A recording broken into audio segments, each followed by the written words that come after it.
कर्ण जी ने अपने पिता को उपदेश किया। गोकर्ण गीता का आप सबने कल श्रवण किया। अब जो धुंधुकारी था, पिताजी के घर वन चले जाने के बाद माताजी को बहुत अधिक कष्ट दिया। महाराज गाली देने लगा। एक भी पाप उससे छूटा नहीं था। समस्त प्रकार के पाप को किया उसने और अंत में उसकी अधोगति हुई, जिसके फलस्वरूप भयंकर प्रेत योनि में पड़ा। और गोकर्ण जी के द्वारा, गोकर्ण जी कुछ समय के लिए तीर्थ यात्रा के लिए गए हुए थे। वापस जब लौट के आते हैं तो गांव वालों से पता चलता है कि धुंधुकारी की मृत्यु हो गई है। संत धुंधुकारी ने आकर के स्वप्न में बताया कि वेश्याओं ने मुझे मार डाला, लेकिन मेरी मुक्ति का उपाय करो। तो गोकर्ण जी ने समस्त मुक्ति का उपाय ढूंढ डाला। यहां तक कि उन्होंने यह भी कह दिया कि मैंने तेरे लिए तो गया में श्राद्ध करवाई थी तेरे नाम की, मुझे पता चल गई थी कि तेरी मृत्यु हो गई है, लेकिन फिर तो मुक्त नहीं हुए। कहता है कि गया श्राद्ध शतेनापि मुक्तिर में न भविष्यति। गया में एक नहीं 10 नहीं 100 श्राद्ध भी करा दोगे फिर भी मेरी मुक्ति नहीं हो सकती। क्योंकि गया में श्राद्ध कराने से मुक्ति किसकी होती है? जो छोटे मोटे पापी होते हैं वो गया के श्राद्ध से मुक्त हो जाते हैं। लेकिन मैं ऐसा पापी हूं जिसने एक भी पाप को छोड़ा ही नहीं। जिंदगी में समस्त पापों को मैंने किया। इसलिए भाई तुम कोई और उपाय देखो। अब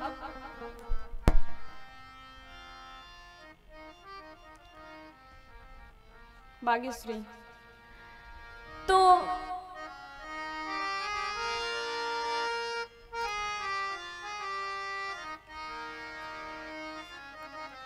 गोकर्ण जी ने मुक्ति का उपाय श्री सूर्य नारायण से पूछा। कौन श्री सूर्य नारायण? जो हनुमान जी के गुरु कहे जाते हैं। कौन हनुमान जी? अतुलित बलधामम हेम शैलाभदेहम दनुजवन कृशानुम ज्ञानी नाम अग्रगण्यम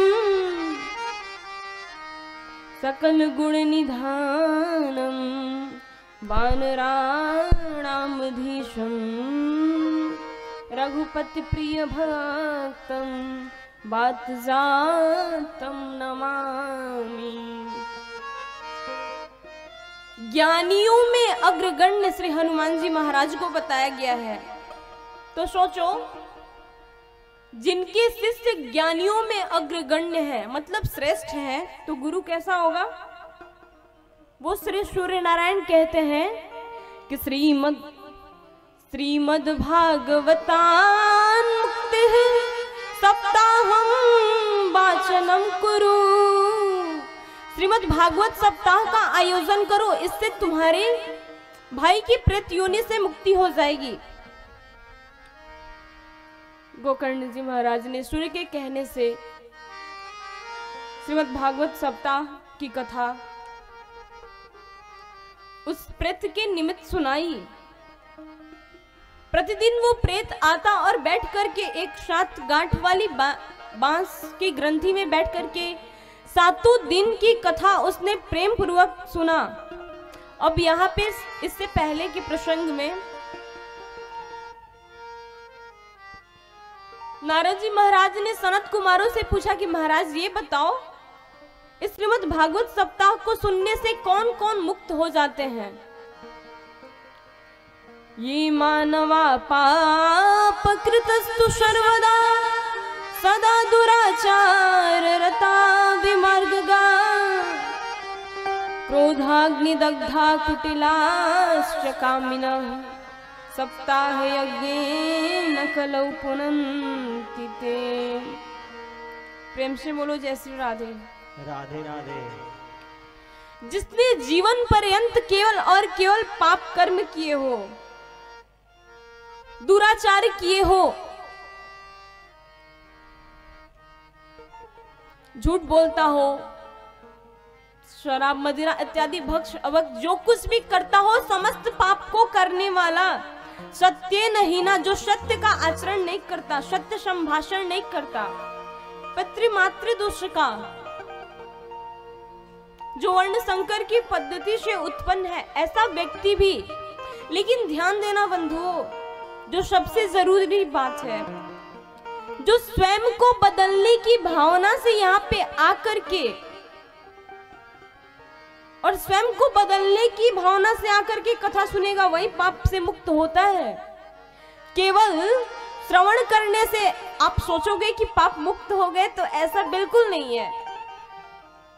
जैसे दवा है, फीवर होता है, डॉक्टर के पास जाते हो, डॉक्टर दवाई का नाम बताता है, तो उस दवाई को केवल सुनने से, तो आपकी दवाई का नाम सुन लिया तो क्या आपका बुखार ठीक हो जाएगा? हाँ या ना? नहीं, उस दवा का पान करना पड़ेगा। ठीक वैसे ही केवल कथा को सुन लिया और पाप मुक्त हो गए, ऐसा नहीं है।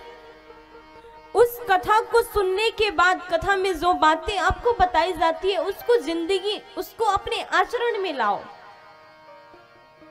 बंधुओं, जैसे समझना, ये श्रीमद् भागवत को हम लोग ज्ञान गंगा बोलते हैं।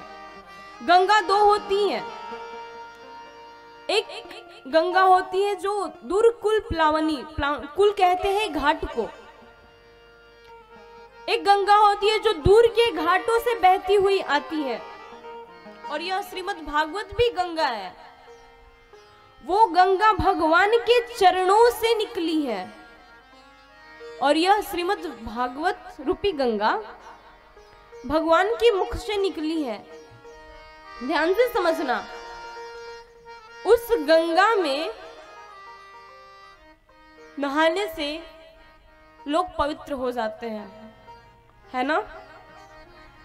लेकिन केवल और केवल आप सोचो कि मैं नहा लूं और केवल गंगा में स्नान कर दिया और मैं पवित्र हो गई, तो ऐसा बिल्कुल नहीं है।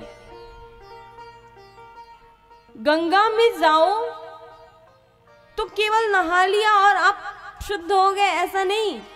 मन में संकल्प लो नहाने से पूर्व।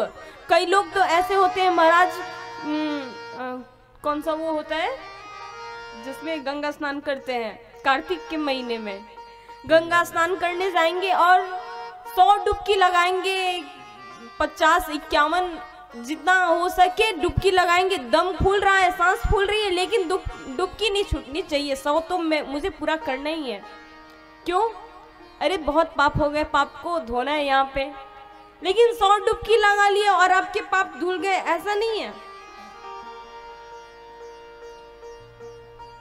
यदि गंगा में स्नान करने से लोग पाप मुक्त हो जाते हैं, तो जीवन पूरी दुनिया में सब फिर तो पापी ही बढ़ जाते हैं। सब सोचते हैं कि पाप कर लो, दिन रात पाप करो और सुबह में जाकर के गंगा में अपने पाप को धो लो, लेकिन ऐसा थोड़ी है।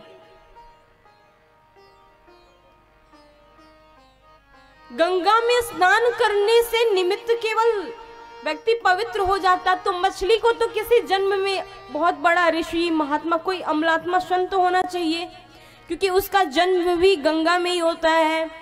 जीवन पर्यंत वो गंगे में ही रहती है और गंगा में ही उसकी मृत्यु होती है। फिर तो उसे कोई बहुत बड़ा मनीषी संत बनना चाहिए।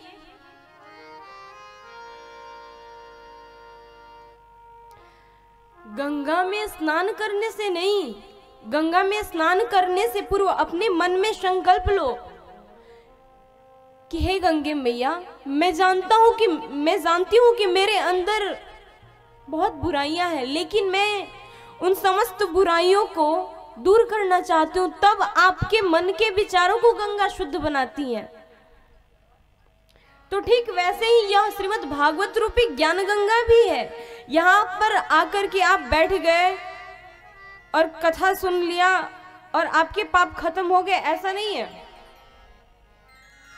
यहाँ आओ और स्वयं को बदलने की भावना के निमित्त होकर के यहाँ कथा सुनो, तो श्रीमद् भागवत आपके पापों को दूर करेगी, आपके पापों का विमोचन करेंगी।